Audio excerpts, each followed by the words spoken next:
Hello students, तो कैसे हैं आप लोग। तो वेलकम बैक माय चैनल। तो दोस्तों, एक नए वीडियो के साथ हम आ चुके हैं। और दोस्तों, आज के इस वीडियो में हम बात करने वाले हैं क्लास 10th के बारे में कि हम लास्ट एक महीने में क्लास 10th में 90 प्लस स्कोर कैसे करें। तो जैसा कि इस वीडियो का नाम है स्ट्रेटेजी फॉर लास्ट 1 मंथ।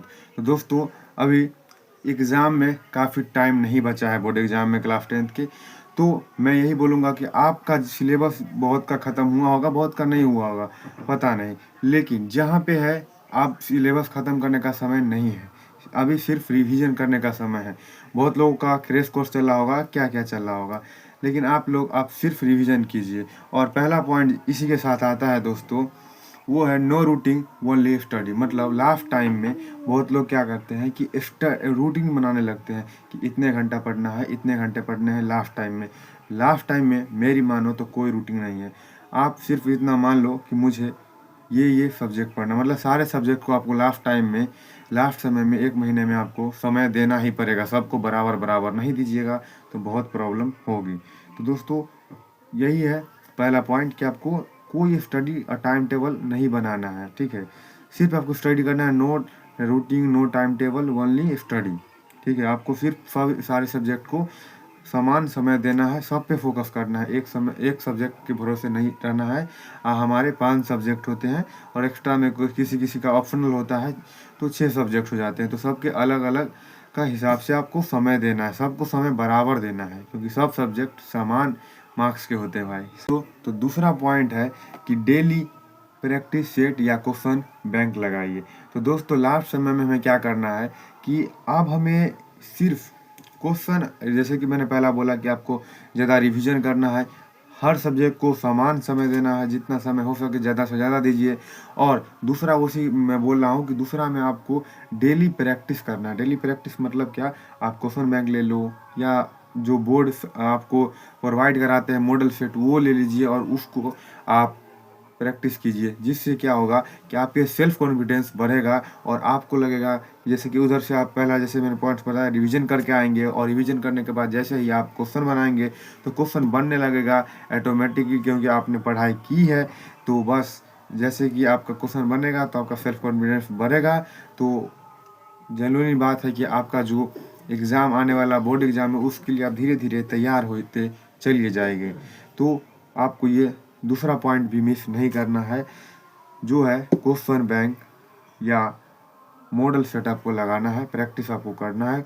और खुद से प्रैक्टिस आपको, एक मैं बोलूँ तो आप क्या कीजिएगा कि आप जैसे कि मान लो साइंस है, तो साइंस का पहला चैप्टर है, तो आप क्या कीजिए कि उसको जो मॉडल सेट आप लगा रहे हो उसका स्टार्ट करने से पहले आप एक वो लगा लीजिए, टाइमर लगा लीजिए 3 घंटे का।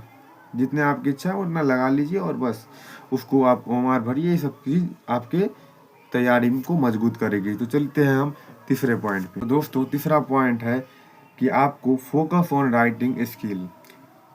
जैसे कि आप कभी कभी सुने होंगे कि बहुत लोग क्या होते हैं, पढ़ने में मतलब ज़्यादा तेज़ नहीं होते हैं, लेकिन उनकी राइटिंग बहुत अच्छी होती है, तो उस पर राइटिंग पे उनका मार्क्स कुछ मिल जाता है स्कूल की तरफ से भी। जैसे स्कूल में होता है तो ऐसा भी होता है बोर्ड में भी।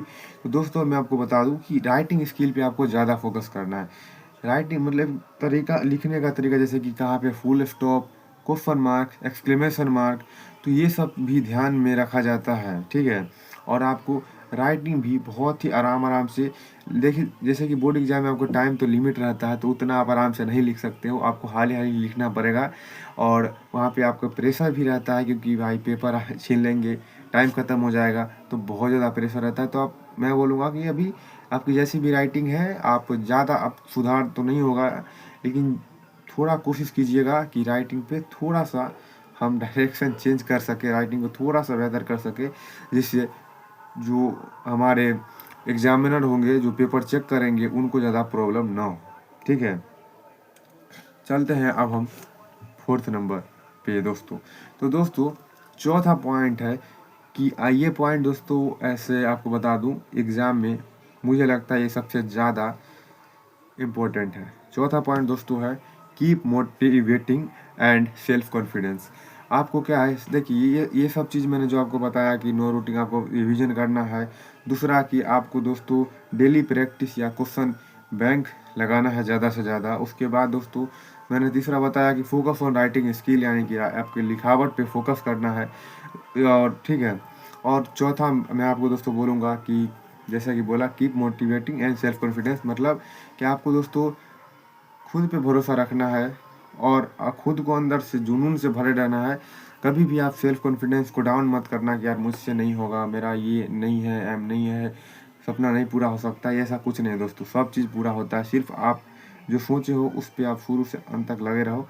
Everything is possible.